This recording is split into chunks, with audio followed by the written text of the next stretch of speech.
ॲथरच्या दमदार स्कूटर्स आता कुडाळमध्ये ॲथर 450 आणि ॲथर रिस्टा.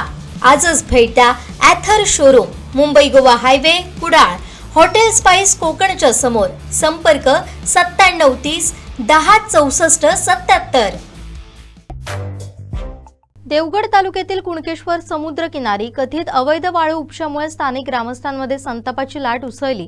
गुरुवारी रात्री 8 वाजण्याच्या सुमारास कुणकेश्वर वरचीवाडी येथील ग्रामस्थांनी आक्रमक भूमिका घेत समुद्रकिनारी सुरू असलेल्या वाळू उपशाच्या प्रकाराला तीव्र विरोध दर्शवला. यावेळी ग्रामस्थांनी घटनास्थळी जाऊन संबंधितांना जाब विचारला. तसेच काही संशयित व्यक्तींना ताब्यात घेतल्याची माहिती मिळाली आहे. कातवनात काय कसली वाळू? कातवनात नाही काय? माका सांग, कातवनात नाही काय?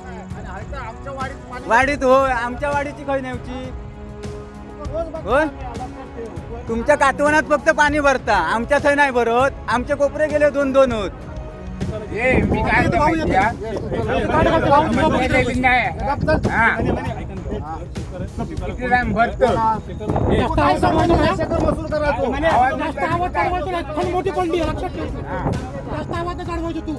यावेळी देवस्थान ट्रस्टचे सचिव हेमंत वातकर, अभय पेडणेकर, वरचीवाडी ग्रामस्थ मंडळाचे अध्यक्ष सुहास नाणेरकर, निखिल कुणकेश्वरकर, सुहास वातकर, दीपक घाडी, ओंकार घाडी, केतन साटम, अनिकेत साईम, किरण गोईम यांच्यासह अनेक ग्रामस्थ उपस्थित होते. घटनेची माहिती मिळताच महसूल विभागाचे कर्मचारी तातडीनं घटनास्थळी दाखल झाले. पुढील कारवाईची प्रक्रिया सुरू करण्यात आली आहे. ग्रामस्थांच्या आक्रमक भूमिकेमुळे वाळू उपसा करणाऱ्यांमध्ये खळबळ उडाली आहे. काही जणांनी घटनास्थळावरून पळ काढल्याचं सांगितलं जात आहे. दरम्यान घटनेची माहिती मिळाल्यानंतर कुणकेश्वरचे सरपंच आणि तलाठी यांनीही घटनास्थळी धाव घेत परिस्थितीचा आढावा घेतला. संबंधितांवर कठोर कारवाई होईपर्यंत शांत बसणार नसल्याचा इशारा वरचीवाडी ग्रामस्थांनी यावेळी दिला.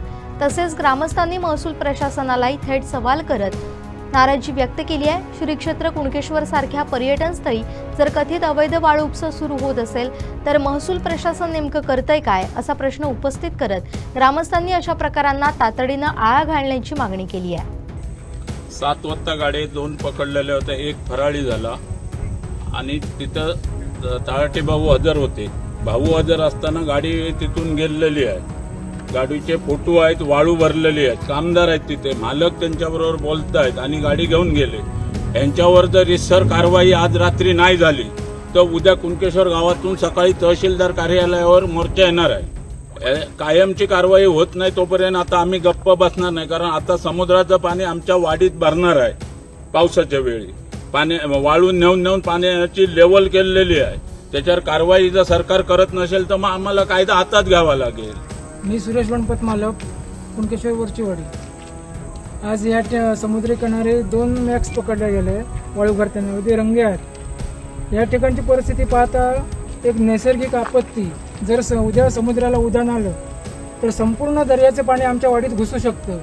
वारंवार ग्रामपंचायतीला कल्पना देऊन पण काय ठोस कारवाई होत नाही. त्यामुळे ग्रामस्थांना आज आक्रमकता घ्यावी लागली.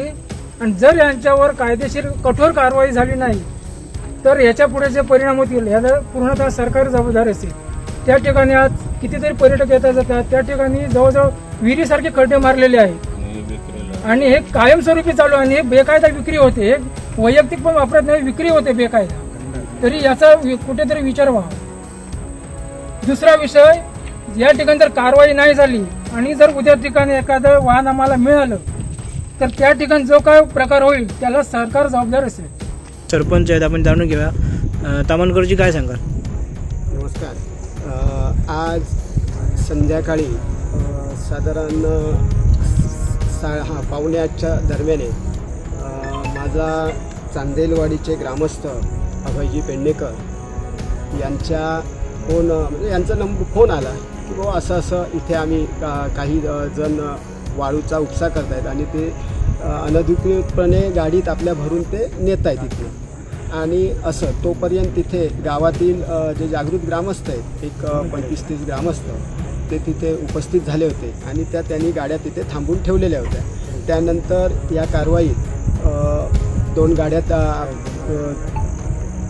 पकडलेल्या आहेत. त्यांच्या गाडीत वाळू असते आणि त्याचा आत्ता पंचनामा म्हणजे वस्तुस्थितीचा पंचनामा हे आपला महसूलच्या विभागामार्फत चालू आहे.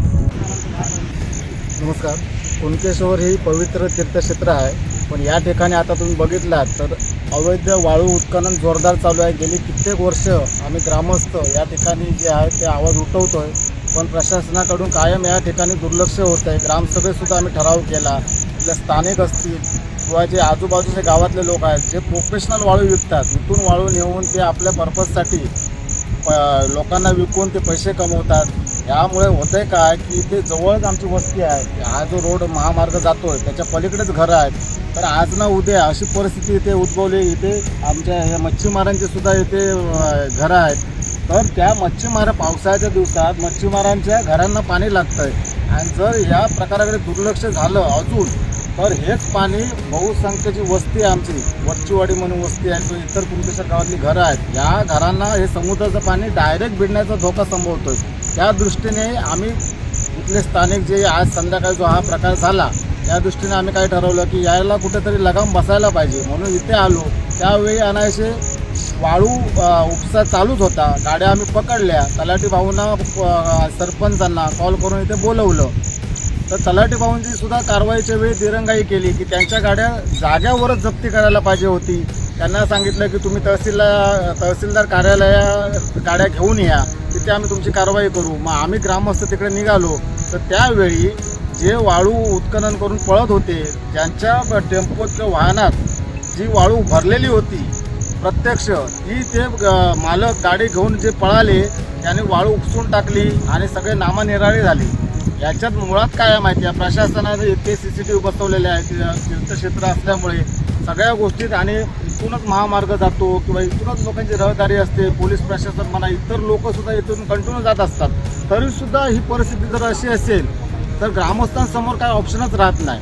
मग ग्रामस्थ आता ह्याच्यावर आता आम्ही जी तक्रार नोंदवली आहे ते दोघेजण पळून गेले समजा, आणि दिवसाढवळ्या प्रकार चालू आहेत. दिवसाढवळ्या कोणी काही लक्ष देत नाही. प्रशासन म्हणा की कोणी काही लक्ष देत नाही.